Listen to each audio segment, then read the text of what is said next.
Guys, I want to let you know that tonight I'm going to release a new teaser trailer for my new film. The film will be out in April, but the trailer is going to open your eyes quite a bit. So keep an eye out for it. It's going to be, I think, exploding on the scene tonight. Now, coming up, I'm going to talk about Biden, who is equating voting rights and voter integrity bills with Jim Crow, raising the question, of course, who was Jim Crow? What was Jim Crow all about? I'm also going to reveal how Biden, not Trump, has turned out to be Putin's pet. Harriet Hageman, the Trump-endorsed candidate who's running against Liz Cheney, is going to join me to talk about the evolution of Liz Cheney. I'm going to ask whether Asian Americans are going to follow Hispanics and start making a kind of move toward the GOP. And finally, I'm going to continue my discussion of romantic irony in Pushkin's Eugene Onegin. This is the Dinesh D'Souza podcast.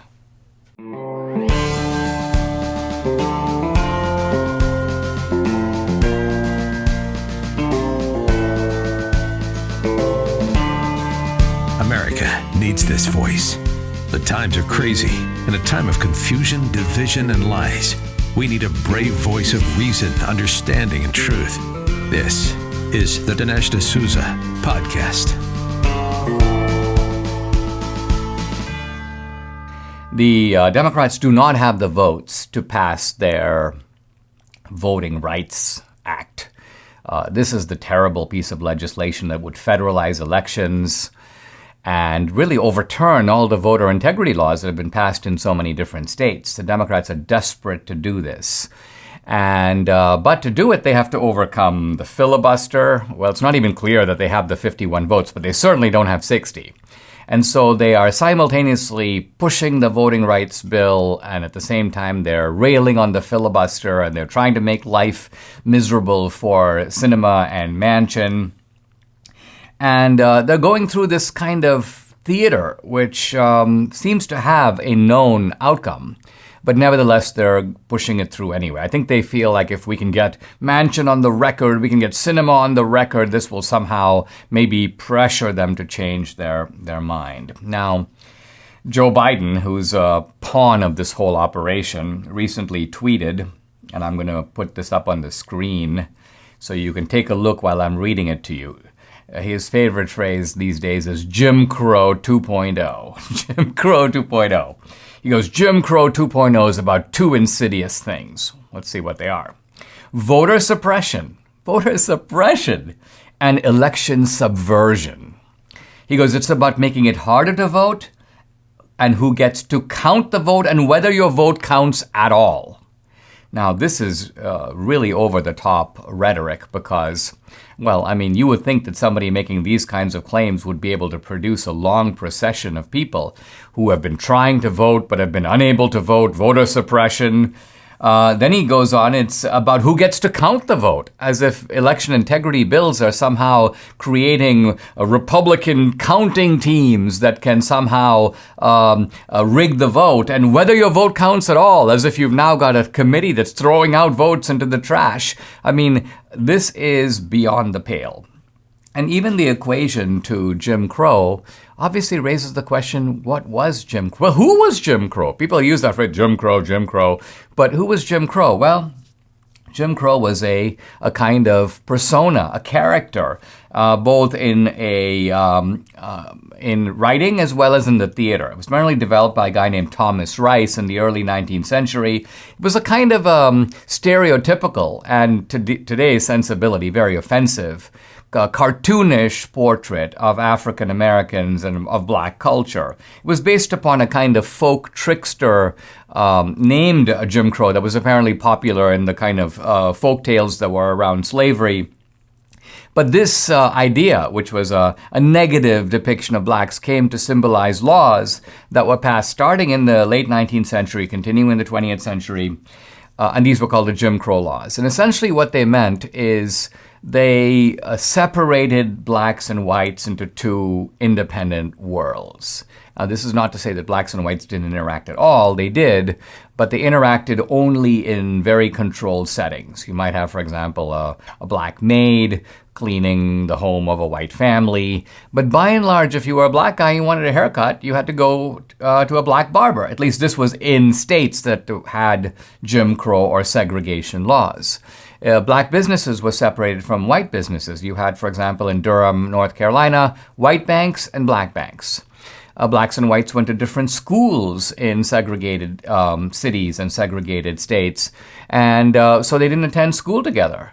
And so this isolation of one race from the other, somewhat a kind of American version of apartheid, you'd have to say, well, all of this is utterly removed from anything that Biden is talking about now, because obviously no one is talking, no one's even considering any return to that kind of racial separation. Now, it is true that in Jim Crow days, in the days of segregation, the Democratic Party, and only the Democratic Party, systematically practiced voter suppression. Their techniques were things like the poll tax, so you have to pay money to vote. And the idea here was to disenfranchise people who essentially had no money or couldn't afford to. So this was a kind of open way of isolating, only you guys can vote and you guys can't vote. Again, there's no resemblance to anything going on now. And the other technique of voter suppression was the Ku Klux Klan. It wasn't just that the Klan would randomly perpetrate violence against blacks, but they would stand. You'd have all these Klan guys who'd come to the polls and look to see which black guys show up. And it's like, listen, we're going to be paying you a visit later. You're going to really regret you showed up for the polls. Of course, the fear on the part of the Klan was that these blacks were going to be voting, as they typically did, Republican. So this is the actual history of voter suppression. So think of the irony of Biden, who's himself palled around with segregationists. He was a friend of Robert Byrd. He was a friend of a lot of the racist, worst racists in the Democratic Party. And this guy is lecturing us about Jim Crow. When you turn to the voter integrity laws, what you find out is that the provisions in the voter integrity laws in states like Georgia are only trying to implement now things that already exist in Democratic states. And so, for example, right now, even with voter integrity laws, it's easier to vote in Georgia than it is, for example, in New York. And yet, you never hear Democrats calling New York a racist state. It seems that only when Republicans pass laws to protect the vote, then suddenly it becomes racism, whereas if the exact same laws exist in Delaware or New Jersey or New York, no problem. We're not even going to mention that, pretend that no one notices, count on the media to kind of play the same fiddle, play the same tune that we are playing.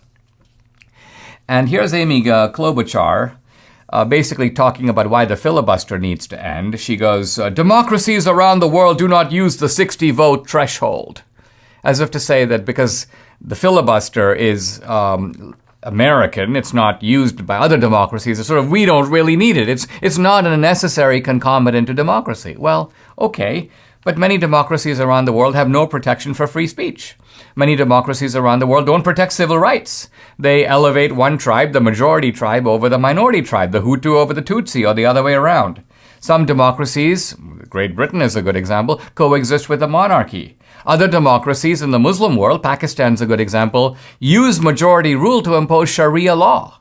So this idea that sort of democracies around the world don't do it the way we do is not exactly doesn't make the point that Klobuchar is trying to make, that somehow they become exemplary and we should follow their model. Not at all. America has struck a balance between majority rule and the protection of minority rights. Yes, the majority gets to rule, but within a certain limited domain, with rights for the minority, including people who live in states that didn't vote for Joe Biden. So all of this, I think, is being obscured, if not lost, in this debate.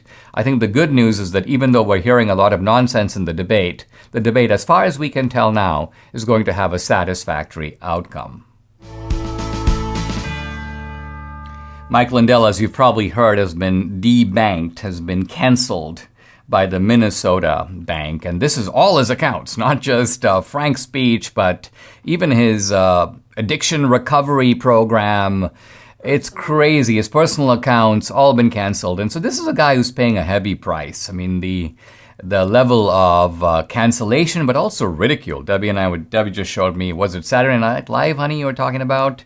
Where they were, it was Jimmy Kimmel ridiculing Mike Lindell. So they're trying to make this guy really pay the price for standing up for his beliefs and for exposing things that the left doesn't want you to see. I think the best we can do with Mike is support Mike across the board. And the great thing is he makes all these fantastic products. I've talked about his towels. I've talked about his slippers. Of course, his classic My Pillows. He's got more than 150 products on his website. So call 800-876-0227 or go to mypillow.com. If you use promo code Dinesh, you can take advantage of all kinds of special offers and discounts up to 66% off. Again, that number 800-876-0227 or go to mypillow.com. Make sure to use promo code DINESH Dinesh. I talked yesterday about the hypocrisy of the Democrats who are calling the filibuster racist, even though right now, in the past few days, they've been using the filibuster to block a bill in the Senate being pushed by Senator Cruz.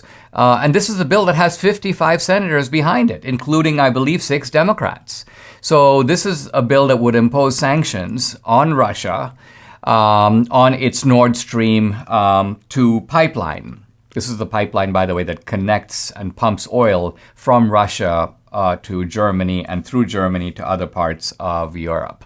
Now, interestingly, Trump, who was supposed to be, from the left's point of view, Putin's puppet, Trump did everything he could to block the Nord Stream pipeline, and he did block it. And Biden, who actually is, in some ways, Putin's puppet, at least if actions are any measure, Biden has actually enabled the Nord Stream to go forward and has enabled Putin to use it, as he is, as a weapon against Europe and also against the Ukraine. By the way, Zelensky, the president of the Ukraine, has been begging America to impose the sanctions, exactly the sanctions that Ted Cruz is trying to impose, and the Biden administration is resisting it. So let's talk about what Putin is doing with this pipeline. See, Putin is getting ready to menace, so he's already menacing in some ways, the Ukraine. And he is mobilizing troops on the Ukraine. Who knows whether Putin will actually take action against the Ukraine? He might. But even if he doesn't, he's going to do what he can to bring Ukraine to heel, to bring Ukraine to its knees, to establish that he has practical domination over the Ukraine, whether or not he deploys troops against it. Now, obviously for Putin, it's a problem if all the European countries join the United States in collectively resisting that. And so what is Putin doing? He's using the leverage of oil. He's using the leverage of the Nord Stream pipeline to say, hey guys, listen, we know that you kind of are concerned about human rights, but frankly, aren't you more concerned about your energy prices? Aren't you more concerned about your own economies? Isn't it more important for you to have a tank full of gas and no energy problems, to worry about cheap energy available through Russian oil than to worry about what's happening to a bunch of Ukrainians whom you don't even know? So Putin is using both the carrots and the sticks of the Nord Stream 2. Hey, listen, I can always cut off the oil supply, and where would you be then? In order to twist the arms of the Europeans. Now, Biden says, that's not going to happen. I've had a conversation with Angela Merkel. She assures me, blah, blah, blah. But the simple truth of it is we know, and we know this from experience, that the French, the Germans, the Europeans, by and large, are very amenable to practical benefits. They actually are very Machiavellian in the way that they think about things. They would be happy to sell out the Ukraine for a barrel of oil or for a sufficient number of barrels of oil. And so the point I'm trying to make is that we're not just dealing with Democratic hypocrisy here in the filibuster. We're also dealing with Democrats enabling Putin to exercise leverage over Europe and thus to push forward with his plans for the Ukraine. Aches and pains are very familiar to Debbie and me, not because, it's not that we have chronic pains, but we tend to bump into things. I think we're both known to be somewhat clumsy, and we are known to hit into this, and oh, my leg. And Debbie even claims falling down the stairs. Well, I don't know if that's... Well, Debbie, you actually did fall down the stairs more than once. Yeah. Well, I guess for everybody, you get aches and pains one way or the other. But now there's a 100% drug-free solution, and it's called Relief Factor. Relief Factor supports your body's fight against inflammation. And inflammation is the source of aches and pains. The vast majority of people who try Relief Factor, they're so content they order more. Why? Because it works for them. Debbie's a true believer. She's had this problem with her frozen shoulder, and Relief Factor's been a real game changer. Debbie knows if she doesn't take it, pain's going to come right back. So she's like, I'm not going to be without this again. I know if I need it, it's there for me. And for Debbie to lift her arm, exercise, this is all super important to her. Relief Factor is the tool she needs. She's glad she's got it. So you too can benefit. Try it for yourself. Order the 3-week quick start for the discounted price of just $19.95. Go to relieffactor.com or call 833-690-7246 to find out more about this offer. That number again, 833-690-7246, or go to relieffactor.com. Feel the difference. Do you realize that taxpayer money, well, your money, is going toward providing legal representation and legal defense for illegal aliens? Now, in any normal circumstance, people would go, what? Well, as it turns out, this is a report that just came out from the Immigration Reform Law Institute. It's called IRLI. IRLI in its research stumbled upon the fact that, look, a bunch of cities throughout the United States are using city money, which is to say tax money, to provide legal representation to illegals. So who are these illegals? Well, these are illegals who, as you know, some of them don't even bother to show up for their court dates. But others do. They show up for their court dates and they're fighting deportation, and they're trying to show that they deserve to be in the United States. But no one knew, I didn't know, that they're getting public funding for their legal defense. Now, if you're a U.S. citizen and you're accused of a crime, you are entitled to a lawyer. And if you can't afford one, the court provides one for you.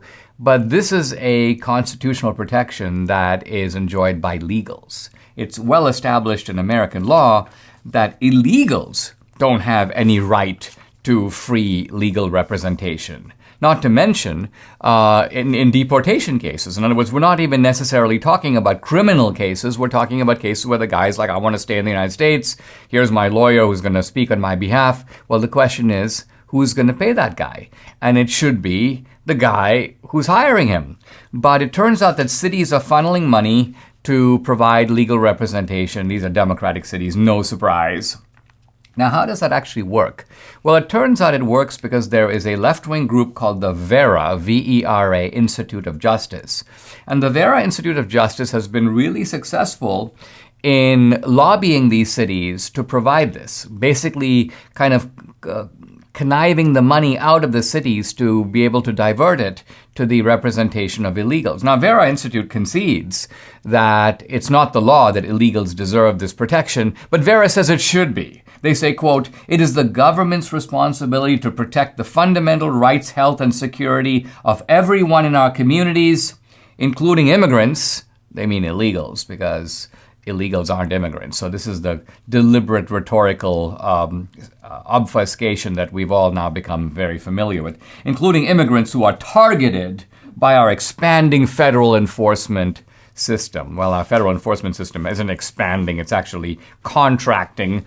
Sometimes it seems virtually non-existent. So Vera says, quote, our goal is to lay the foundational blocks that make federally mandated universal representation. What they mean is anyone who's physically in the United States has the right to a free lawyer funded by the taxpayer. That's what they mean by universal representation. Everybody universally within U.S. borders, whether legal or illegal, has the right to a lawyer funded by you and funded by me. So this is part of this bigger campaign by the left to get these illegals to come here, to stay here, to get you to pay not just for their education, but also, in this case, for their legal representation, so that at the end of the day, they will become, well, not Americans, no one really cares about that, but Democrats.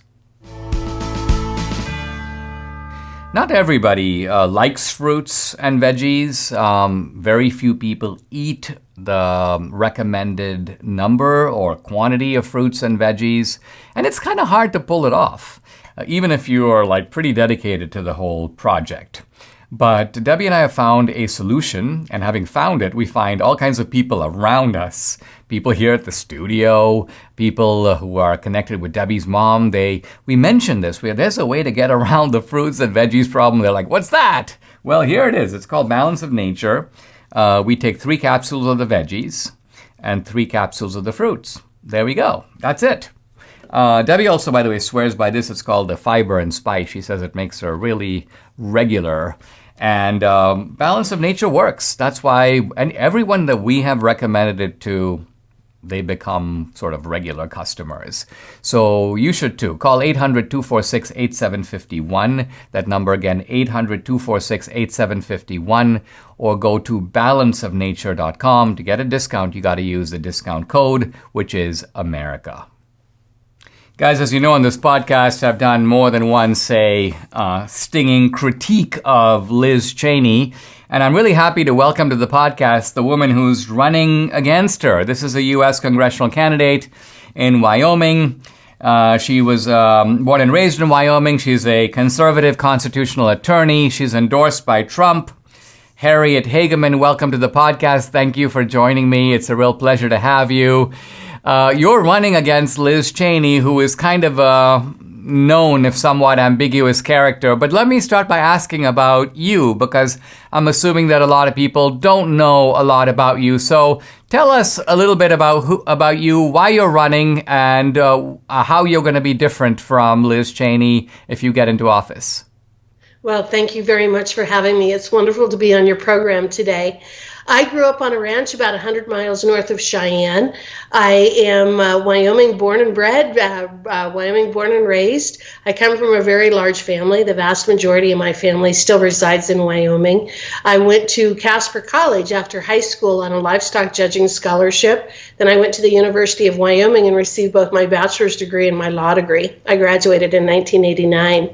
I am a constitutional attorney. For the last 25 years or so, I have been fighting hard to protect Wyoming, to protect our private property rights, our water rights, and our civil rights. A lot of my cases, or the vast majority of my cases, are against the federal government. I've been pushing back against the EPA, the USDA, U.S. Fish and Wildlife Service, Forest Service, and all of those different types of organizations that really want to turn Wyoming into nothing but a national park. How am I different from Liz Cheney? I think that my background, my history, and the work that I've done provides a very stark contrast between Liz Cheney and I. Liz Cheney is from Virginia. She lives in McLean, Virginia, and really her entire existence is based upon the swamp in Washington, D.C. I actually live out among the people that really matter in this country. I'm a Wyomingite. I'm an American citizen. I'm someone who understands the issues that we're facing, the problems in terms of what this administration is doing to all of us in the United States. And Liz Cheney is just really a creature of Washington, D.C. and Northern Virginia. Harriet, as I think about Liz Cheney, am I right to think that she actually started out with a fairly conservative voting record and has now sort of evolved into a different stance? Is it fair to say that you're someone who was probably warmer or friendlier to Liz Cheney before this kind of evolution, and now she has sort of turned in a different direction, and now you feel like, listen, she's no longer representing Wyoming values at all? Or is it the case that you always thought that she was in the swamp and she was always a bad representative for Wyoming? No, I think that your first description is very apt for not only me, but the majority of people in Wyoming. I think a lot of us were taken in as to who and what Liz Cheney was. When she first ran for office, she really ran as a Tea Party candidate, as a conservative, as someone who was going to go back and actually plead out what was going on in Washington, D.C. and represent Wyoming, really focus on Wyoming's interests and protecting us. I don't know that it is so much of an evolution on her standpoint. I think that it was just simply the veneer that she presented to us because she knew that's what she needed to say when she was running for office in Wyoming.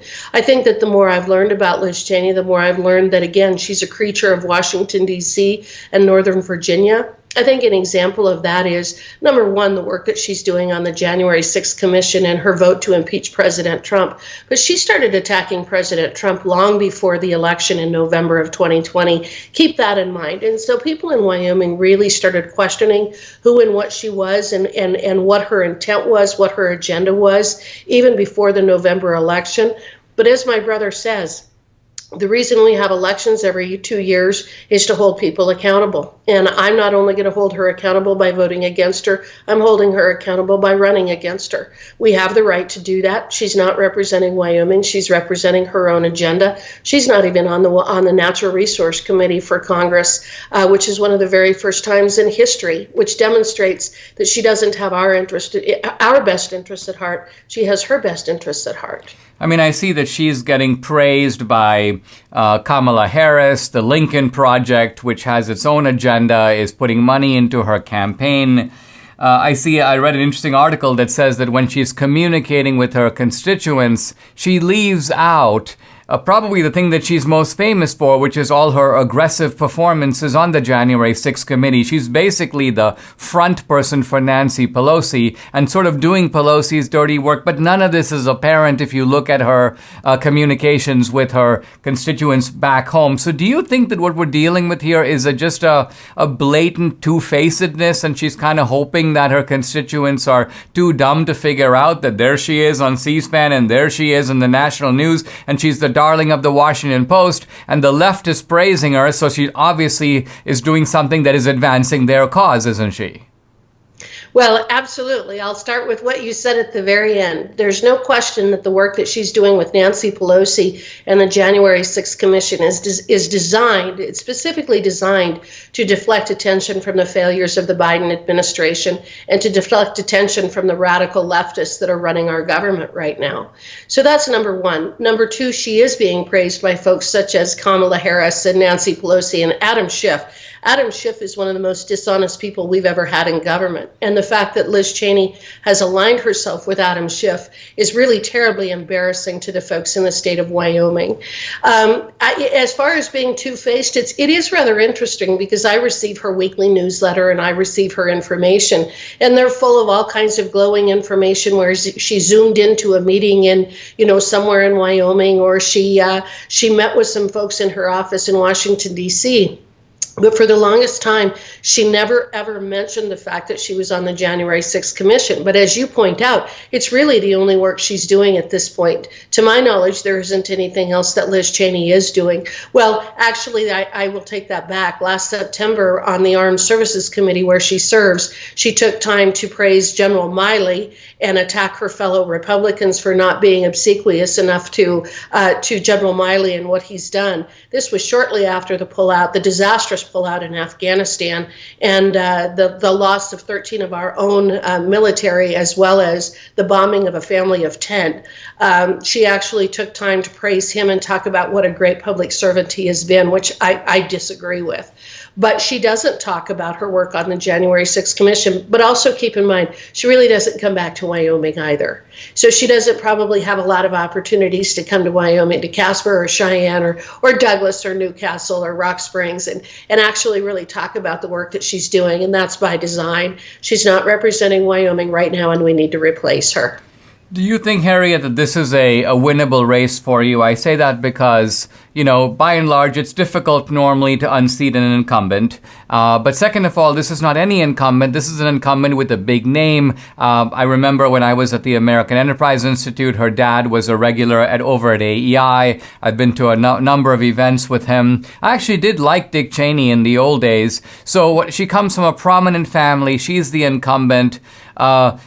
Is there enough momentum with Trump's support and your credentials and the money you're raising to be able to win this one?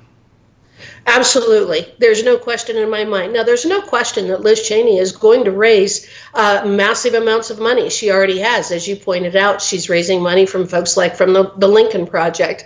And people who want to donate to me and help me out, they can go to HagemanForWyoming.com. And it's very important that we be able to take her head on in that arena. But the fact is, I'm the one traveling the state of Wyoming. Between September 20th and December 17th, I visited all 23 counties in Wyoming Wyoming, some of them several times, and I drove over 9,000 miles in the state of Wyoming during that 3-month period. Liz Cheney may fly in and out, but she is not meeting with our constituency. I just, over the last couple of days, I've traveled another 1,000 miles meeting with people from various places around the state, and I will continue to do that over the next 8 months. The difference between Liz Cheney and I is I live in Wyoming, I'm from Wyoming, I have Wyoming values, and I've spent my professional career protecting Wyoming. She is someone who comes from Northern Virginia.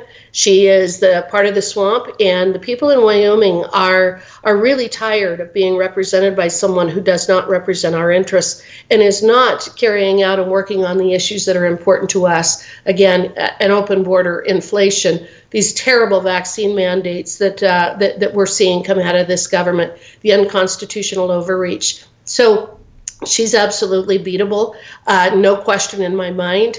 Again, people can go to HagemanForWyoming.com. But the fact is that I'm excited about this race, and people in Wyoming are excited to replace Liz Cheney. Harriet, I wish you all the best and I want to thank you for coming on the podcast. Thank you.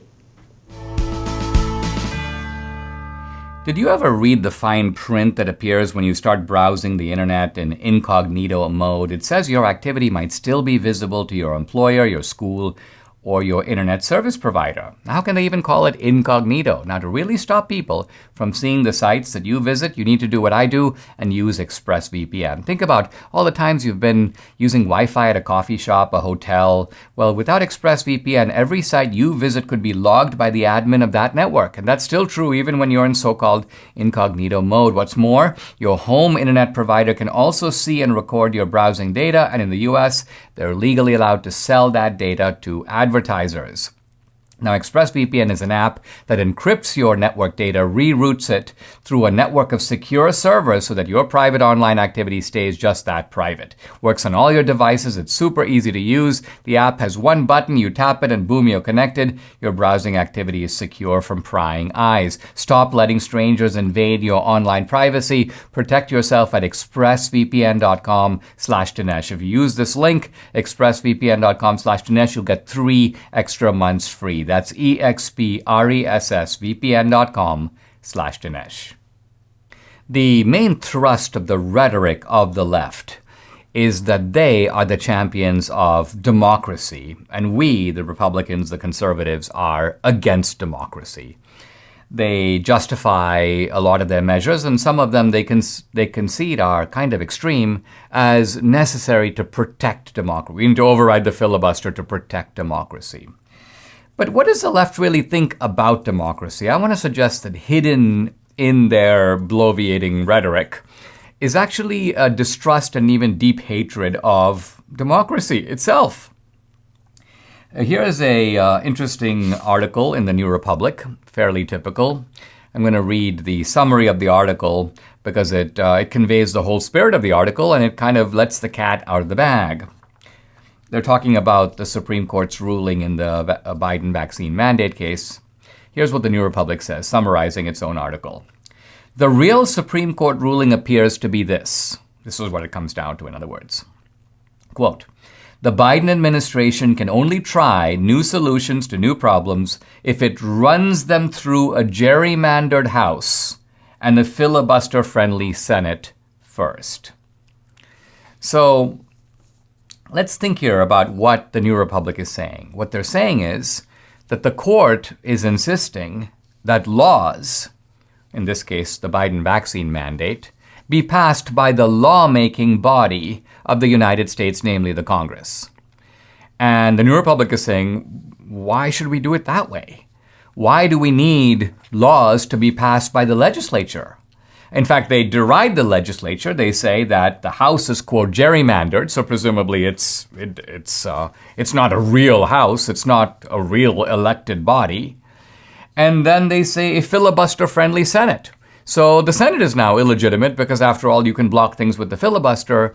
So let's think about this. aren't congressmen elected? Aren't they the voice of the people of particular districts that elect them? Aren't senators elected? Aren't they the voice of the states that elect them? Don't we have a constitutional structure that has the Congress making the laws, the executive carrying out the laws made by the Congress, that is, and a judicial branch that is supposed to make sure that this is all being done in a constitutional way? Now, the irony is that even though the left is always bashing the court is undemocratic, it doesn't reflect the diversity of America, we need to pack the court to make it more democratic, to make it more representative, to reflect the will of the majority. What's really interesting about the court is that the court, though unelected, is, at least in its majority convictions, very deferential to the democratic process. In fact, the majority of the court argued that the reason the vaccine mandate is unconstitutional is because it needs to be done by Congress. In other words, the Biden administration, and not just the Biden administration, not just Biden himself, but regulators who are unelected, who are basically in a regulatory agency named OSHA, the Occupational Safety and Health Administration, they shouldn't be able to make laws. Who authorized them to do that? Congress certainly didn't. So the point of the Supreme Court decision is to place the onus for COVID laws on the lawmaking, the elected, the democratic body that makes laws, namely the Congress. Now, of course, the New Republic has to pay lip service to this, so they go, quote, in theory, the conservatives' approach, the conservatives on the court, could be seen as bolstering congressional authority at the expense of the executive branch. And in theory, that might be laudable. Okay, so what's the problem? By leaving it up to Congress, which can barely agree to keep the government afloat or avoid defaulting on the national debt, the court achieves right-wing goals, blah, blah, blah. So what they're basically saying is that, yeah, we can kind of see that the court should be placing lawmaking authority with the lawmaking body, Congress. But Congress really isn't doing any very much these days. They're kind of like in a deadlock. Well, maybe they're in a deadlock because the American people are in a deadlock. Maybe they're in a deadlock because the American people do not agree by a clear majority to move the country this way or that way. And so, in other words, the deadlock itself reflects democratic opinion. But of course, what the New Republic wants to do is override that deadlock, override that opinion, and allow Biden unilaterally. Now, Biden's elected, true, but Biden is elected as an executive to execute the laws, not to make them. So I think it's fascinating that suddenly, for the New Republic, as for the left, constitutional democracy becomes a problem. Oh, the House is illegitimate. Oh, the Senate is illegitimate. Oh, the court is illegitimate. Apparently, Biden is the only one who is legitimate. And so much I say for the great progressive fight to, quote, protect democracy. We all know in order to keep our immune system strong, we need some extra protection. My friends at Centurion Labs have combined 5 key ingredients to defend your immune system against allergies, colds, the flu, even coronavirus. It's called Centurion Defender, and it incorporates vitamin C, vitamin D, zinc, copper, and quercetin in just 1 capsule. No more swallowing 10 pills a day or not taking supplements because the individual cost is too high. Debbie and I just take 1 Defender with breakfast, 1 Defender with dinner, and this keeps the germaphobe in our family happy. Just like the centurions of Rome, led by example, held themselves to the highest possible standards, Centurion Labs has dedicated the last 15 years to research and develop safe, effective, and affordable healthcare products made in the USA that you can trust. For a limited time, listeners of this podcast can save 20% off their first order of Centurion Defender when you visit centurionlabs.com/Dinesh. Use the promo code Dinesh. Defend your health today with Centurion Defender. Once again, that's centurionlabs.com/Dinesh, CENTURION labs.com/Dinesh. I want to talk about whether Asian Americans will be joining Hispanics in making an exodus out of the Democratic Party and toward the GOP.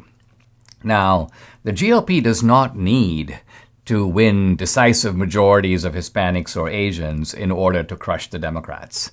By and large, if the Republicans got 30-40% of Hispanics, 30-40% of Asians, this would be curtains for the Democratic Party. And the Democrats know that. They need very large chunks of both the Hispanic and the Asian vote. Now, it's a very interesting article by Rui Teixeira Rui Teixeira is a leftist. He's a Democratic sort of strategist.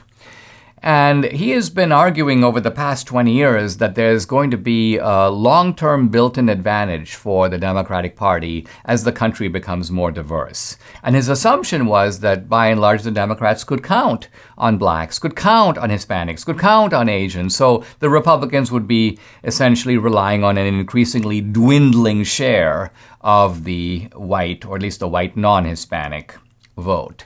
But Rui Teixeira has been changing his tune lately. He had an article, which I did not discuss on the podcast because it was in line with things I'd already been talking about, hey, Democrats, Hispanics are basically out of here. They're losing faith in the party. And in fact, he says the problem is not as bad as you think, it's worse. That was the theme of his article.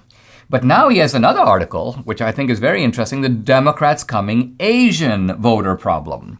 Now, he says the Asian voter problem hasn't really manifested itself clearly yet.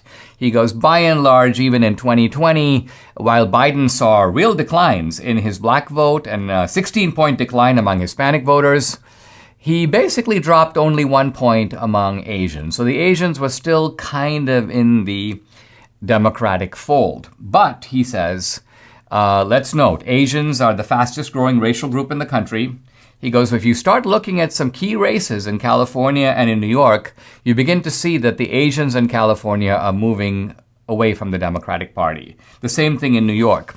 The Asian population, which has been strongly Democratic, in fact, began to push away against Democratic candidates, including Adams. Eric Adams was successful in his race in New York, but a lot of Asian Americans voted for Curtis Sliwa, who was running on the Republican ticket. It was actually a 14-point swing for the Asians over the last time the Asians voted. Now, really, the race that Teixeira focuses on is the Youngkin race in Virginia, where he points out that even though McAuliffe got the majority of Asians, Glenn Youngkin got 46%. 46%. Now, quite frankly, to my mind, that's actually low. If you really look at the way that Asian Americans are, the way they live, look at the values that they live by, the emphasis on education, the emphasis on entrepreneurship, many of them they live to the right of Pat Robertson. These are guys who should be voting 90% for the Republican Party. But you know what? We'll take 50, we'll take 60 to start. And that's Teixeira's point. He goes, number one, Asians are worried about public safety. They're not for defund the police. He says, two, Asians, like Hispanics, are a constituency that does not harbor radical views on the nature of American society and how it must be remade to cleanse it of intrinsic racism. Instead, quote, they are far more interested in how they and their families can get ahead in actually existing American society. So he says, the key issue for Asians today, education. They see it as a tool for upward mobility, and even a poor Asian family, their kids can do better than the parents. Why? Because they go to good schools, they study hard, they get into a good college, they have a good life. So lowering academic standards in the name of racial equity, this anti-meritocratic push in democratic cities. He goes, listen, whether it's well-meaning or not, I don't care. He goes, the Asians are turning against this big time. And so the warning of Rui Teixeira, and quite frankly, for me, it's not a warning. I actually hope the Democrats keep on this path because I'd like to see them lose the Hispanic vote, lose the Asian vote, begin to see even erosions in the black vote. And in this way, Republicans become what Kevin Phillips wrote about many, many years ago in the title of a fascinating book that I hope becomes an enduring reality. It was called The Emerging Republican Majority. Inflation is at 40-year highs. It doesn't look like it's going anywhere. And here's the government's dirty secret. They kind of want it. Think about this. Right now, inflation rates are higher than the interest on Treasury bonds. So with every day that passes, the government owes less on its mountain of debt. Imagine if your mortgage had a negative interest rate. Would you be in a hurry to pay it off? Well, exactly. So your pain is their gain. Protect your savings now. Hedge against inflation with gold from Birch Gold because the government is sabotaging the value of the U.S. dollar. Birch Gold will help you to convert an IRA or eligible 401k into an IRA backed by real gold. Now that's peace of mind. That's why I'm a customer. With thousands of satisfied customers, an A-plus rating with the Better Business Bureau, you can trust Birch Gold to protect your savings. Text Dinesh to 989898. You'll get a free information kit on holding gold in a tax-sheltered account. Then you can call Birch Gold and figure out how to protect your hard-earned savings. Text Dinesh to 989898 and get your free information kit now. I'm continuing my discussion of Alexander Pushkin's great poetic work. It's called Eugene Onegin. And yesterday I talked about the plot, which revolves around Onegin, this sort of interesting and sensitive, but also roguish character, somewhat drawn on Pushkin himself, who meets a young woman, shy, but also beautiful and sensitive and refined. Her name is Tatiana. She falls in love with him and confesses her love of him, but he claims to be a man of the world, not too good for her, but too bad for her. He says, you have no idea the kind of life I've lived. I would make a horrible husband. So he sort of rejects her offer of love and humiliates her in the process. That's where my plot sort of left off. So I'm picking it up today from that point. So we have to fast forward now to much later in the novel. There are very interesting developments in the middle, which I'll actually talk about tomorrow. But I want to move to the end of the novel where essentially Onegin has left that rural area. He has moved all over the place. In fact, he left to, by and large, get away from a duel. And toward the end of the novel, he returns. But he doesn't return to the rural estates. He returns to St. Petersburg. And Pushkin draws a marvelous contrast between the warmth of the Russian countryside. This is where Onegin had met Tatiana. And the kind of cold formality of St. Petersburg, which is defined by its aristocratic class, its manners that are very European in style. And so what does Onegin do when he gets to St. Petersburg? He does what sort of landed gentry do. He goes to a ball. And he's at this ball, and he's talking to a friend of his, who is a Russian general, a general in the Tsar's army, when his head turns and he sees in the distance, across the hall, if you will, Tatiana, the very same woman, but he had encountered her in the country, and here she is in the city. And not only is she in the city, but she's dressed in a kind of regal outfit. She's not royalty by any means, but nevertheless, she is one of the, you may say, aristocratic dames, one of the grand dames of St. Petersburg. They're called the Petersburganka. And so she has undergone this kind of transformation from rural simplicity to sophistication. And so Onegin asks the Russian general, he goes, who is that lady? And that guy goes, Onegin, you've been away for a while, clearly. That lady is my wife. I married Tatiana. And Onegin is like shocked. He can't believe it, and so he begins to mutter. He's like, "Well, he's like, could you reintroduce us? I actually know her. We used to live next door in the old days." So the general goes, "Of course, follow me." And so Onegin goes up to Tatiana, and he's trembling, but she greets him with unbelievable serenity and coldness. She just says, in effect, "Well, it's very nice to see you again. I fondly remember the old days."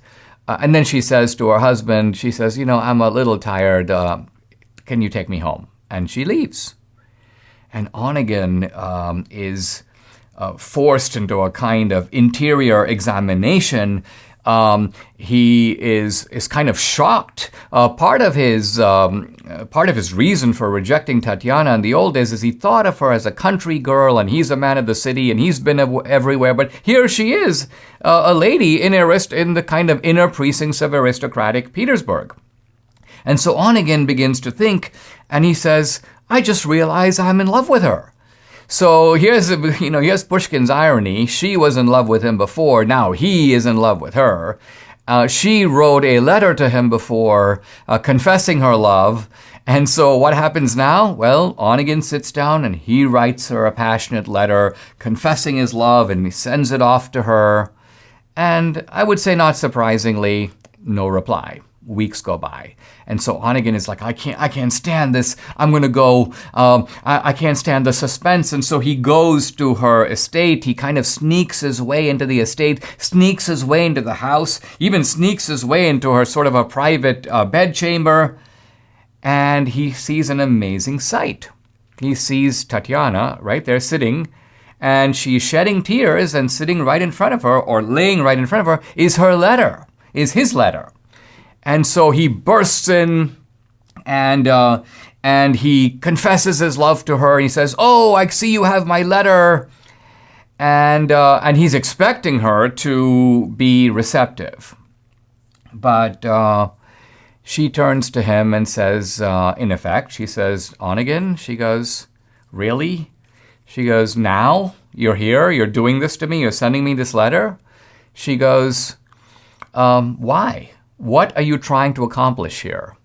Are you trying to make me your whore, your mistress? Are you trying to create a scandal? Are you trying to ruin my husband, who's a decent man, well known around Petersburg? Are you trying to make him the object of ridicule? Are you trying to boost your image as a great seducer? What you are here for can only end in disaster, can only end in tragedy. Stop it. Get out of here." And Onegin, of course, can't believe it, and he protests bitterly, and he goes, "No, I love you," and he says, and you love me. And then she says lines which have become very famous in Pushkin, very famous in Russian literature. She says, she goes, "Yes, I love you." She says, "Why should I deny it?" But she says, "I am given," very interesting word, "I'm given to another man, and I will be faithful to him for life." I think what she means by given is this was not entirely kind of a chosen love marriage. It was partly arranged. But nevertheless, she goes, "So what? That's a life I have opted into, and that's a life I'm going to abide by." And then she says to Onegin, in effect, "Control yourself." So this is the great irony of Pushkin. Pushkin gives full rein to romanticism, and then he pulls back, because, think about it, at the beginning of the story, it was Onegin who was lecturing Tatiana and saying, "Control yourself. You should not have written me this letter. That was very unwise on your part." And now it's the opposite. Tatiana is saying to Onegin, "Control yourself. What you're trying to do now is ridiculous, and it can't happen." She's giving him exactly the same advice. And then, in an ultimate move of Pushkin irony, the husband enters the room. Now, you might expect Pushkin to go into it, but this is Pushkin's ironic ending for the story. He basically goes, "And now, dear reader, now that the husband has entered the room and things are going to get really exciting," he goes, "I'm going to be bidding you farewell. I'm going to be bidding you farewell. I'm going to be bidding Eugene Onegin farewell. I really hope that you've enjoyed this tale. I hope you've gotten some good laughs out of it." So suddenly, with this emotional build-up, Pushkin does a twist. And he kind of chuckles at the end. Now, this is interesting because while Pushkin ends Eugene Onegin in ironic mockery, Tchaikovsky, the great composer who did an opera based upon Eugene Onegin, he didn't want to end it that way. And so you have two geniuses, Pushkin on the one hand, Tchaikovsky on the other, dealing with the same material. But the way Tchaikovsky ends the story is Tatiana says no, she walks out of the room, and then basically Onegin drops his head into his hands. It's essentially, "Oh, anguish." And Tchaikovsky's opera ends right there. So Tchaikovsky ends it with the sort of dignified anguish of Onegin, whereas Pushkin, having given rein to these romantic sentiments, turns on them with irony and mockery and basically says to Onegin, "Ha ha ha, you didn't come to a very good end, did you? I'm out of here." Subscribe to the Dinesh D'Souza podcast on Apple, Google, and Spotify, or watch on Rumble, YouTube, and SalemNow.com.